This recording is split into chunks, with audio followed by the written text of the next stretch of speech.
Oil prices just jumped back above $100 a barrel after US-Iran peace talks collapsed, and markets are moving fast. Brent crude surged roughly 7%, reclaiming the 102 level, with some prints above 103. This after President Trump ordered a blockade of the Strait of Hormuz. The Strait of Hormuz is the world's most critical oil choke point, with about a fifth of global supply passing through daily. A blockade raises the risk of supply disruptions, boosting crude benchmarks immediately. Talks in Islamabad ran long but ended without a deal, reigniting fears of a prolonged standoff. Oil is now up double digits month over month and far higher than a year ago. U.S. equity futures turned lower on the headlines. Dow futures fell about 0.5% to 1%, with tech also under pressure. Airlines dropped on fuel cost concerns as jet fuel tracks crude. Energy stocks outperformed, with integrated majors and producers rallying. At the pump, U.S. gasoline could approach $5 a gallon by May if crude stays elevated. Higher energy feeds inflation, making a near-term Fed rate cut less likely. Energy is a volatile CPI component, but headline inflation is what consumers feel.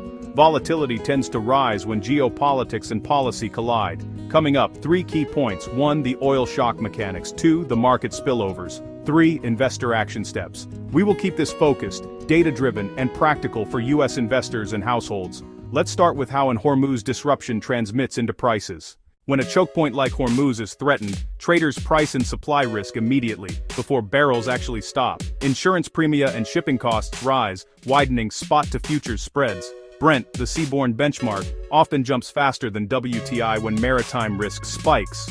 Refiners face higher input costs, passing some through to gasoline and diesel. That's why analysts warn regular gas could test $5 a gallon if crude holds above 100. Equities adjust. Energy rallies as beta to oil. Fuel-intensive industries lag.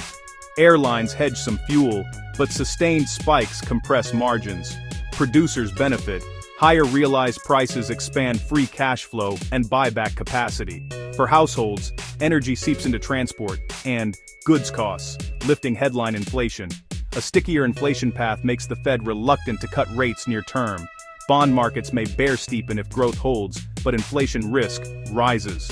3 paths: de-escalation, status quo tension, or escalation impacting physical flows.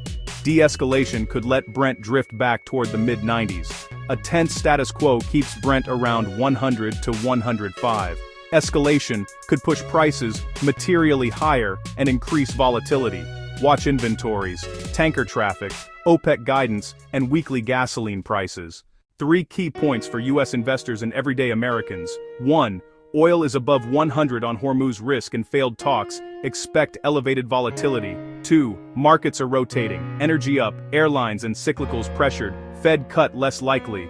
3. Gas prices could climb toward $5 a gallon if crude stays elevated. Action tip: reassess energy exposure and overall risk. Avoid overconcentration. Consider diversified vehicles over single-name bets. Quality tilt and inflation hedges can help. For households, budget for higher fuel and explore savings like fuel rewards. This is not financial advice. Do your own research or consult a fiduciary advisor.